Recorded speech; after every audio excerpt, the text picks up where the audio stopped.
हाँ जी। तो चलिए, आज हम क्या करेंगे, हमको एक बात समझनी है कि जो आपके 3D में, ओहो, एक मिनट रेड कर लेते हैं इसको। तो 3D में हमको क्या समझने हैं, हमको direction, cosine and direction ratio का कंसेप्ट समझना है। फ़िलहाल हम क्या करेंगे, हम फ़िलहाल स्टार्ट करेंगे 2D से, ताकि आपके जो बेसिक कंपोनेंट है क्या है, इनको समझने के लिए हमारे पास क्या होना चाहिए, हमको सबसे पहले क्या होना चाहिए, वेक्टर एडिशन के बारे में हमको पता होना चाहिए। ठीक है भाई। तो एक बेसिक सा ओवरव्यू ले लेंगे हम वेक्टर एडिशन का, कि वेक्टर एडिशन किस प्रकार काम करता है। तो जैसे अगर हम इसको रियल लाइफ से कनेक्ट करें, तो मैं एक रियल लाइफ का एग्जांपल देता हूँ। तो जैसे मान लीजिए आपकी कोई ये रिवर है, ठीक है भाई, और इसकी डायरेक्शन ये वाली है, वो इस तरीके से बह रही है, और एक व्यक्ति कोई भी है जो आपका क्या होता है, वो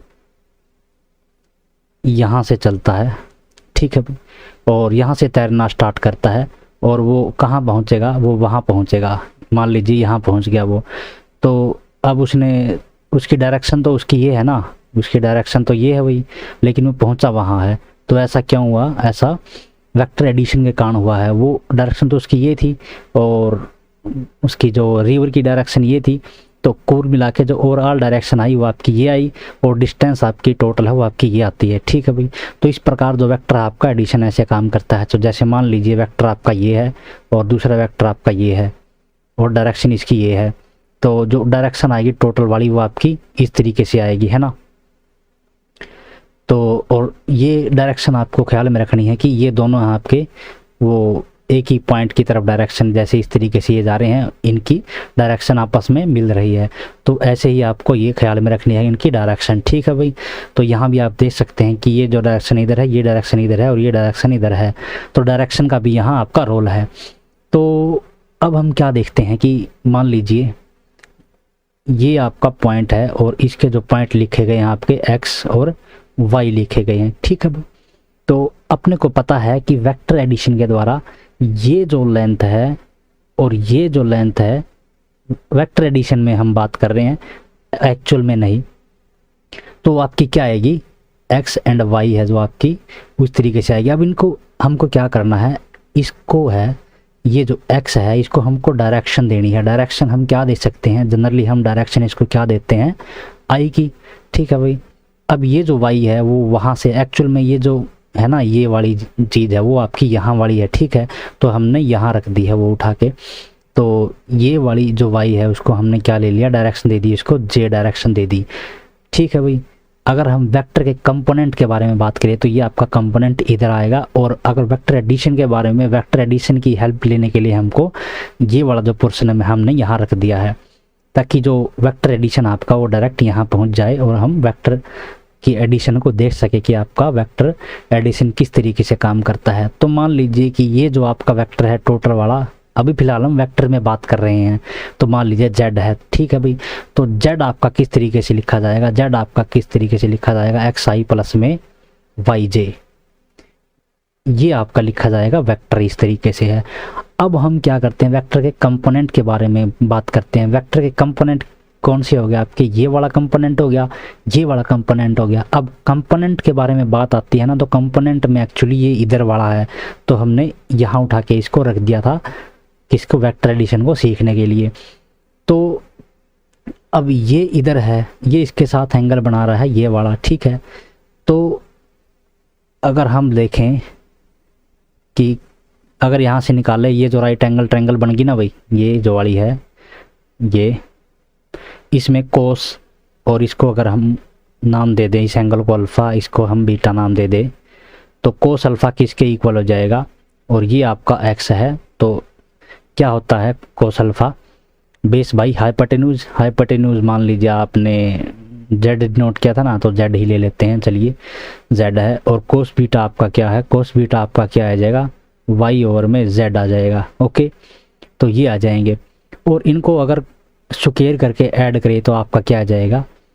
तो उससे पहले हम क्या देखते हैं, डिस्टेंस देखते हैं। ये आपका क्या है, जीरो वाला है, जीरो वाला है। ओके। तो इसकी जो पूरी टोटल लेंथ आएगी आपकी वेक्टर थ्योरी से, आपकी क्या आ जाएगी, एक्स स्क्वायर प्लस में वाई स्क्वायर का रूट आ जाएगी। ये आपके कोऑर्डिनेट एक्स वाई है ना, ये 0 0 है, तो डिस्टेंस बिटवीन 2 पॉइंट आ गई वेक्टर थ्योरी से। हमने वेक्टर थ्योरी यूज़ की है यहाँ, हमने कभी ज्योमेट्री वाली नहीं की है, हालांकि दोनों सेम होती हैं, लेकिन फिलहाल हम वेक्टर थ्योरी से काम चला रहे हैं, थ्योरी से। तो इसको हमने क्या किया, कोस अल्फा कोस बीटा आ गया, तो इसको हम क्या करेंगे, स्क्वायर कर देंगे, कोस स्क्वायर है और प्लस में कोस स्क्वायर बीटा है। ठीक है भाई, इसको अगर हम रखेंगे तो आपका ये क्या आ जाएगा, एक्स स्क्वायर प्लस में वाई स्क्वायर और में जेड स्क्वायर, और जेड स्क्वायर आपका ये क्या था, जेड था ना, तो जेड स्क्वायर करने पर आपका क्या आ जाएगा, एक्स स्क्वायर प्लस में वाई स्क्वायर, यही आ जाएगा ना। तो ये किसके इक्वल आ गया, 1 के इक्वल आ गया। ठीक है भाई, तो ये जो कोस स्क्वायर अल्फा प्लस में कोस स्क्वायर बीटा वो आपकी कितनी वैल्यू आ गई, इसकी 1 आ गई, और हमेशा इसकी वैल्यू क्या रहेगी, 1 रहेगी। ठीक है भाई, तो इन ये जो वैल्यू अपनी आई है ना, इसको क्या बोला जाता है, इसको जियोमेट्री में इसको क्या बोला जाता है, डायरेक्शन कोसाइन बोला जाता है, इसको भी डायरेक्शन कोसाइन बोला जाता है। ठीक है भाई, और जो आपके एक्स आए हैं ना, उसको ये एक्स जो कंपोनेंट आए थे वेक्टर में, इसके जो कंपोनेंट कहलाए गए थे वो यहाँ क्या कहलाएंगे, आपके जियोमेट्री में आपके क्या कहलाएंगे, डायरेक्शन रेशियो कहलाएंगे। ठीक है, इसकी कोसाइन को मैं लिख देता हूँ अगर किसी को स्पेलिंग नहीं है पता, और रेशियो में आपके RAITO। ठीक है, तो ये लिख दिया है। तो अब हमको क्या देखना है कि ये जो एंगल तो आपके यहाँ दिख रहे हैं, 3D में हमारा क्या होता है, 3D में सॉफ्टवेयर है जो आपका एंगल नहीं बनाता है, वो जस्ट आपका रिजल्ट बॉक्स में उधर साइड में दिखा देता है।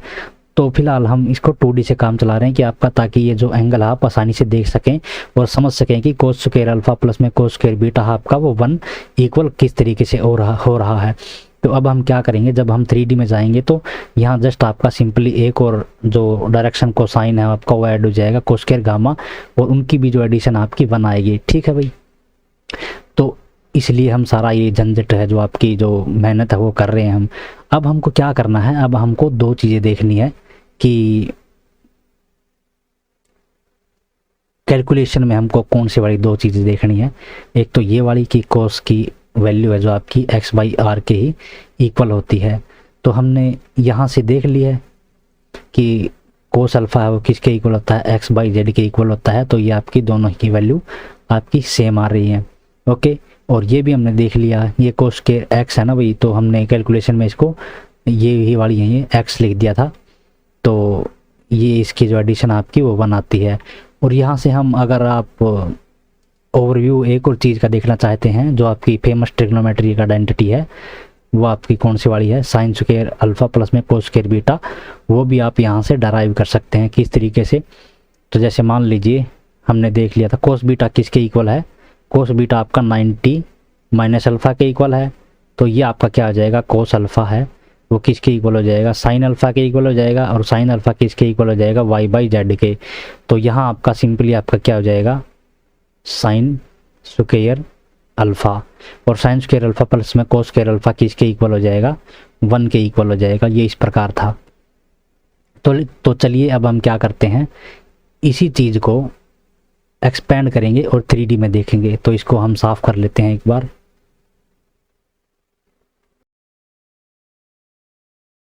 तो 3D में हम देखेंगे कि ये कंपोनेंट आपके कैसे बनेंगे। तो ये 3D में आपका फिगर है, अब इसको हमको समझना है। अब इसमें 2 मेन हमारी इम्पोर्टेंट बातें हैं कि ये जो वेक्टर है अपना, ये वाला, ये हमारा मेन वेक्टर है, तो इसको हमें पहुंचना है। इसके बारे में हम 2 बातें सीखेंगे कि इसका जो कंपोनेंट है वो किस तरीके से लिखे जाते हैं, और इस पॉइंट के बीच में और इस पॉइंट के बीच में जो आपके डिस्टेंस है उसका जो 3D मीनिंग है वो किस प्रकार हम निकालते हैं। और इसके लिए हमको क्या किसकी ज़रूरत पड़ेगी, पाइथागोरस थ्योरम की। और पाइथागोरस थ्योरम के लिए अपने को किस चीज़ की ज़रूरत पड़ेगी, हमको राइट एंगल ट्रायंगल की ज़रूरत पड़ेगी। तो राइट एंगल ट्रायंगल हमें यहाँ ढूंढनी है। तो राइट एंगल ट्रायंगल हम ढूंढ सकते हैं कि एक तो ये बन रही है, ये बन रही है ना भाई, इसको मैं थोड़ा यहाँ घुमा के दिखा देता हूँ कि ये राइट एंगल ट्रायंगल है। ये देखिए यहाँ देख सकते हैं हम, और इसको अगर हम थोड़ा जूम आउट करें तो जूम इन करेंगे तो ये देखिए ये आपकी राइट एंगल ट्रायंगल बन रही है। और अगर हम इसको दोनों को चूज करें, इस वेक्टर को, इस वेक्टर को, तो आप इनके बीच का एंगल देख सकते हैं। ये इनके बीच का एंगल आ जाएगा इसको हम एक बार इधर कर लेते हैं। देखिए ये वाला एंगल है आपका और ये वाला एंगल है, दोनों आपके क्या आ रहे हैं 90 डिग्री आ रहे हैं। और सिमिलरली जो इनके बीच ये दो जो वेक्टर हैं इनके बीच भी आपका एंगल है जो आपका 90 डिग्री आएगा। मैं इसको क्लोज कर देता हूँ, 1 मिनट रुकिए। ओके, तो पेन को भी बदल लेता हूँ मैं और इसको क्या करता हूँ मैं,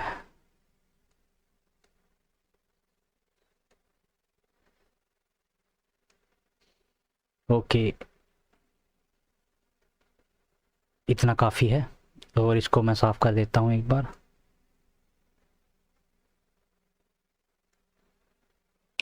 तो अब हम क्या करेंगे, अब हम कंपोनेंट के बारे में सीखेंगे। तो ये जो वेक्टर है हमारा एज ए वेक्टर, तो ये किस किस का एडिशन है, इसका एडिशन है और इसका एडिशन है, ठीक है भाई। तो अगर मान लीजिए मैं इसको दे देता हूँ टी डॉट एन के लिए, और ये आपका क्या है, ये तो जेड है ना, जेड के जो वेक्टर है हमारा के, ये जो डायरेक्शन है आपकी के की तरफ है ना, जेड की तरफ, जो हमारी डायरेक्शन यूजुअली नोटेशन लेते हैं हम के वाली है ना। तो अब इसका मेरे को पता नहीं है कि ये क्या आएगा क्या नहीं आएगा, ठीक है भाई। अब ये वाला है और ये वाला है, यहाँ से हम देख सकते हैं कि ये राइट एंगल ट्रायंगल बन गई। और इसका जो एडिशन आएगा एज ए वेक्टर देख रहे हैं हम फिलहाल, हुआ इसका एडिशन आएगा वो ये आएगा। तो यानी टी डॉट एन है जो आपका किसके इक्वल आएगा, वो आपका आएगा एक्स आई। अगर ये वाली जो लेंथ आपकी एक्स है और डायरेक्शन इसकी आई है, और ये वाली जो लेंथ आपकी वाई है और इसकी डायरेक्शन क्या है जे है, तो ये क्या आएगा एक्स आई प्लस में वाई जे, ये आ गया। ओके, और अब इसके डायरेक्शन में ये वाला है, तो ये जो वेक्टर आएगा, मान लीजिए ये वेक्टर आपका पी क्यू है, इसको हम डिनोट करते हैं पी क्यू से। तो ये आपका क्या आ जाएगा, टी डॉट एन में था, एन आपका यहाँ क्या है यूनिट वेक्टर है यहाँ भी, तो जेड के, और यहाँ से इसकी वैल्यू हम रख सकते हैं, आपका ये क्या आ जाएगा आई कैप प्लस में वाई जे कैप प्लस में जेड के कैप, ठीक है। यहाँ जो आई जे के हैं आपके क्या है यूनिट वेक्टर हैं। तो इस प्रकार ये जो आपकी कंपोनेंट थे वो आपके इस प्रकार बनेंगे। तो अब हमको क्या देखना है कि जो पी क्यू की डिस्टेंस है वो आपकी किस तरीके से आती है। जैसे तो हमने मान लिया कि ये जो आपके वेक्टर हैं, सॉरी आपका कंपोनेंट और कोऑर्डिनेट कह सकते हैं, इस पॉइंट के जो ये क्यू है और ये आपका पी है, तो इसके कोऑर्डिनेट आपके ए बी सी हो गए। इसको एक बार साफ कर लेते हैं सबको। तो मान लीजिए इसके जो कोऑर्डिनेट आपके ए बी सी है, ठीक है, और इसके जो कोऑर्डिनेट है फिलहाल आपके 0 0 है, ये पॉइंट आपका क्यू है, ये पॉइंट आपका पी है, ठीक है भाई। तो अब अपने को पता है कि यहाँ पहुँचने के लिए इन दोनों की जो डिस्टेंस है आपकी इस राइट एंगल ट्रायंगल में किसकी होती है। मान लीजिए इसकी लेंथ हमने फिर दोबारा मान ली टी है, और ये जो लेंथ आपकी वो आपकी क्या है सी है ना, सी है भाई। यहाँ से देखिए इसका कंपोनेंट क्या है सी है ना, तो कंपोनेंट का मतलब क्या है कि यहाँ से यहाँ तक की जो डिस्टेंस आपकी इसकी ये जो कोऑर्डिनेट है, कोऑर्डिनेट का मतलब है कि इसकी जो प्रोजेक्शन है जेड एक्सिस पे आपकी क्या आएगी, वो सी के इक्वल आएगी, ठीक है भाई। प्रोजेक्शन का मतलब है कि अगर मैं यहाँ से और यहाँ जो परपेंडिकुलर डालूँ एक्स पे या वाई पे, वो आपकी कोऑर्डिनेट के ही इक्वल आएगी वो जो लेंथ आएगी। तो इसकी सी होगी, और तो अब इसकी जो लेंथ आएगी वो आपकी क्या आएगी टी स्क्वायर प्लस में सी स्क्वायर और स्क्वायर रूट। अब टी जो लेंथ है वो आपकी किस तरीके से निकाली जा सकती है, वो इस लेंथ से निकाली जा सकती है, सॉरी इस राइट एंगल ट्रायंगल से निकाली जा सकती है ना। और ये जो क्या है ये आपका सिंपली एक्स का ही तो कोऑर्डिनेट है ना भाई। ओके, और ये वाला आपका क्या है, ये वाला भी तो आपका वाई ही कोऑर्डिनेट है भाई, वाई कोऑर्डिनेट ही तो है। और वाई कोऑर्डिनेट को क्या लिखेंगे हम, वाई कोऑर्डिनेट आपका यहाँ क्या है बी है, और यहाँ एक्स कोऑर्डिनेट आपका क्या है ए है, ठीक है भाई। अब वाई कोऑर्डिनेट को देख लेते हैं। एक्स तो आपका यहाँ से आपका डायरेक्ट दिख रहा है कि अगर हम यहाँ से, अगर मैं यहाँ से भाई 1 मिनट इसको दिखा देता हूँ मैं, अगर इसको और इस पॉइंट को ले और इसका क्लोजेस्ट पॉइंट निकालें, क्लोजेस्ट पॉइंट, तो आपका यहीं आ गया ना भाई। देखिए ये वाली आपकी 4 है, मान लीजिए यहाँ 4 रखी गई है और यहाँ आपका ए है, तो ये वाली जो आपकी लेंथ आएगी ना यहाँ से यहाँ तक, वो आपकी यही आएगी जो इसकी प्रोजेक्शन है, ये फिलहाल आपकी प्रोजेक्शन ही है। और ठीक वैसे ही आपकी वाई एक्सिस भी आएगी। अगर हम यहाँ से क्या करें, इस पॉइंट से अगर हम यहाँ ले, अगर यहाँ हम कोई भी वेक्टर बनाते हैं तो चलिए बनाते हैं, यहाँ वेक्टर बनाते हैं, 1 मिनट, यहाँ वेक्टर बना दिया हमने। ये वेक्टर हमने बना दिया तो यहाँ से और यहाँ पे हम क्या करेंगे, एक क्लोजेस्ट पॉइंट लेंगे। ठीक है भाई, क्लोजेस्ट पॉइंट यहीं आ गया ना। तो ये सब के सब क्या हैं आपके, ये कोऑर्डिनेट पे ही जो आपका प्रोजेक्शन आएगी और उतनी ही आपकी डिस्टेंस होएगी इस पॉइंट पे। ठीक है भाई, तो अब हमको क्या करना है कि जस्ट सिंपली हम इसको एक बार यहाँ ले आते हैं दोबारा रीसेट पे। और ये हमारी ट्रायंगल थी तो इसको हम एक बार साफ़ कर लेते हैं। आप ये ख्याल में रखना कि आपका ये जो T square plus C square है आपका, इसको चलिए ऐसे ही कर लेते हैं हम। तो ये हमने क्या देख लिया था, यहाँ से इसकी वैल्यू आपके कोऑर्डिनेट के में क्या आ गई थी, वाई आ गई थी, और यहाँ आपकी क्या आ गई थी, बी आ गई थी। तो y की दिक्कत हमको हो रही थी कि y आपका b है या नहीं है, क्योंकि हमने ये y को यहाँ ले लिया ना, तो y को देखना चाहते थे हम, है ना। तो ये वाला और ये वाला सेम है, तो आप देख सकते हैं इनको। एक बार हम इसको क्या करते हैं, एक बार और रोटेट कर लेते हैं इसको। देखिए ये आपके बिल्कुल दोनों के दोनों यहाँ से देखिए ये लेंथ और ये लेंथ आपकी सेम है। ठीक है भाई, तो इसको जस्ट हमने यहाँ कॉपी करके यहीं लिख दिया है डायरेक्ट वाला। तो इसको एक बार फिर मैं दोबारा से रीसेट कर लेता हूँ और थोड़ा इसको जूमिंग कर लेता हूँ इसकी मैं। और अभी फ़िलहाल हम काम पे चलते हैं कि तो ये वाला था टी वाला, टी निकालना था हमको। तो ये क्या आ जाएगा, D square plus D square square root. ठीक है भाई, तो टी आपका क्या जाएगा, टी का स्क्वायर आपका किसके इक्वल हो जाएगा, ए स्क्वायर प्लस में बी का स्क्वायर आ जाएगा। ओके, और टी की वैल्यू यहाँ रखने पर आपकी जो टोटल वैल्यू है आपकी वो क्या आ जाएगी, ए स्क्वायर प्लस में बी स्क्वायर प्लस में सी स्क्वायर। ये आपकी ओरिजिनल वैल्यू आ जाएगी किसकी, इस वेक्टर की। ठीक है भाई, अब हमको क्या करना है, एक बात और हमारी रहेगी कि फ़िलहाल तो ये हमारा जो पॉइंट था, जो इनिशियल पॉइंट था, वो आपका क्या था, आपका 0 0 था। तो इसलिए हमें ऐसे कुछ करने की आवश्यकता नहीं पड़ी और डायरेक्ट ही आपकी जो लेंथ आएगी वो आपकी A square plus B square plus C square आ गई, डायरेक्ट कोऑर्डिनेट वाली, है ना। तो अगर मान लीजिए यहाँ कोई पॉइंट आपके होते कि A1 लगा लिया, A2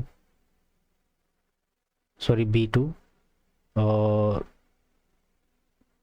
A1 B1 and C1 मान लिया ये होते, तो आपका क्या आ जाता, जब सिंपली आपका अगर ये आपका A है और ये आपका A1 है, तो ये वाली लेंथ आपकी क्या आ जाती, A माइनस A1। और अगर हम यूजुअल नोटेशन लेते हैं जो आपकी बुक्स में है, तो यहाँ आपको क्या रखा हुआ मिला था x2 और यहाँ आपका क्या होता था, x1 होता था। ठीक है भाई, तो यही बात हम यहाँ क्या लिख सकते हैं, x2 माइनस x1। अगर आपको ज़्यादा कंफर्टेबल इसमें लगता है तो आप ये वाली नोटेशन यूज़ कर सकते हैं। तो यही लेंथ चाहिए थे ना भाई हमको, है ना। तो यही लेंथ आपकी क्या आ जाएगी, यहाँ x2 माइनस x1 आ जाएगी। और ठीक वैसे ही y में आपकी ये जो लेंथ आएगी वो आपकी क्या आ जाएगी, यूजुअल नोटेशन लेने के बाद y2 माइनस y1। और ऐसे ही आपकी क्या आ जाएगी, z2 माइनस z1। तो ये किसकी जगह रिप्लेस हुई है, ये इसकी जगह रिप्लेस होगी, है ना। तो यहाँ आ जाएगा x2 माइनस x1 का स्क्वायर और यहाँ आ जाएगा y का सीधा डायरेक्ट y2 माइनस y1 का स्क्वायर एंड प्लस में z2 माइनस z1 का स्क्वायर। ये आपकी डिस्टेंस थी किसमें, 3D में। वीडियो देखने के लिए धन्यवाद, थैंक यू। उम्मीद आपको समझ में आया होगा।